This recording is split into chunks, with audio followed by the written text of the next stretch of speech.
Hi guys, so in this video I'm going to introduce you to the concept of matrices. So matrices are kind of rectangular arrays of numbers, and the reason that you consider putting these numbers in rectangular arrays is to give some order or some arrangement to them so that they can be studied or they can be used in some equation or some application. So basically, it's a rectangular array of numbers, and you put these numbers together so that they can be studied or they can be arranged in some application or some equation where they're required to be these numbers are required to be studied in some arrangement. So that's matrices, and matrices can be written just like the one is you can see on the screen. You can name the matrix A. So then I can also have another matrix.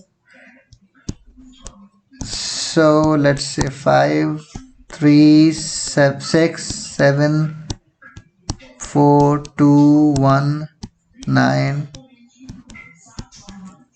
0. So we can have matrices with different rows and different columns. So these are columns. This is column 1, this is column 2, and these are rows. This is column row 1, row 2, row 3. Similarly, row 1, row 2, row 3, and column 1, column 2, column 3. Let's say another matrix. Let's say matrix C, and let's again have 0 1 3 6 9 8 7 5 2. Let's have another column 4 5 9.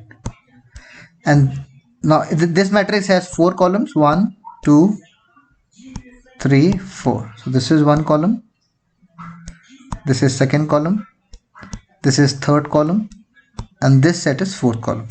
It has 3 rows. I'm sorry, 3 rows 1 2 3. So this arrangement is first row, this is second row, and this is third row. This one is third row.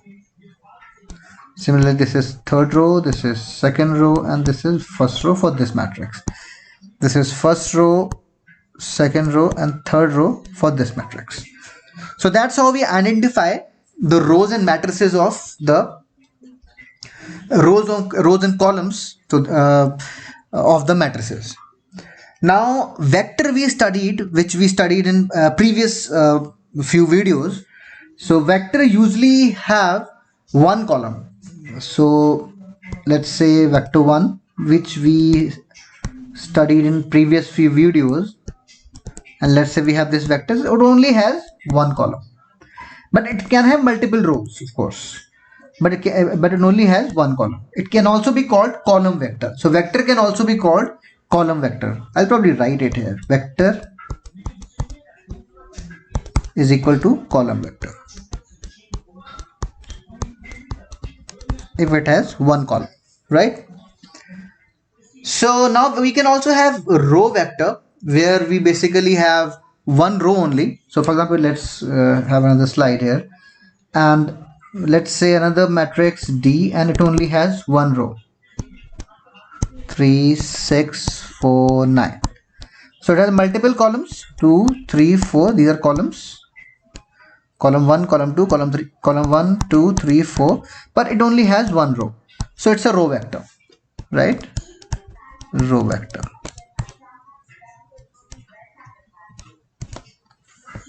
Right? I'll probably write it again here clearly. 3 6 4 9, and it is a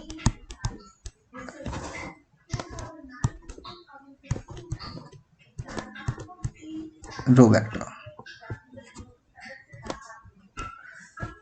Okay, so that's row vector.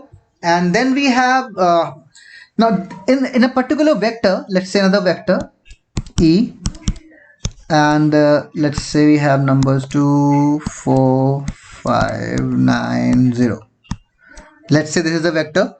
Now we can also denote these individual constituents with a kind of, you can say, and we can also call them elements. So every constituent of a vector is an element, right? This is element 0 is also element, 9 is also an element, 2 is also an element, 1 is also an element, and 5 is also an element of vector E or vector F, whatever vector you can name it, right? So for example, in D, for the D vector, this is an element, this is an element, and this is an element. And every number of a matrix is an element of a matrix, right? And how do we denote these elements? We denote them with subscripts. Now subscripts, how do we write subscripts? So let's say this is this particular element, which is 1 in this matrix, is in first row and first column. So I'll denote this element as 1 and 1, first row and first column. Similarly, this one will be denoted as first row, second column. Similarly, 0 will be denoted as let's say this one, second row, this one, and third column. So that's how we denote these elements in these subscripts, right? So first one, we can also write it as a general equation, I and j, where I is a row and j is a column. So that's the standard form of writing, an element with its subscript. So that's how we write the element. And yeah, we can also have different we can have addition of matrices, we can have subtraction, multiplication of matrices, and I'll probably explain all these in the next coming videos. So for now, I'll probably finish this video, and you should take a look and probably try to make different kind of matrices with different rows and different columns, which will help you, of course. So yeah, thank you for now.